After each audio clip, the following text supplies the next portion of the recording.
বলতে হয়, বলতে হয়। ওই যে নুপুরির উপর দিয়েছে না ফুল।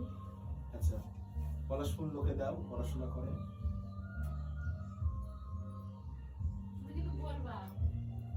বলতে হয় শোনা। ঘন্টা দাদা ওখানে বলছে তো, বলবি মা বুনু বলিনি, দিদি বলছে তো ওখানে, যা বলো, যা বলবে বলতে, হ্যাঁ তুমি যেটা মনে বলবে সেটা বলবে।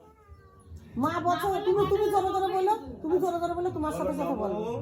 ওই বলো দাদা, বলতে পারো, বলো। দাদা বলছে তো বলো। না বললে ঠাকুর রাগ করে। বলো নমো মার কাছে মনে হয় সরস্বতী নম নিত্যং ভদ্রকল্যই নমো নমো বেদ বেদ। পলাশ ফুল অঞ্জলি দেওয়ার সময় ও দেবে, ও যেহেতু ও পড়াশোনা করে, পলাশ ফুলটা এই সরস্বতী পুজোতে লাগে। পানার্থ জনং শিবায় নমো, এতে গন্ধপুষ্প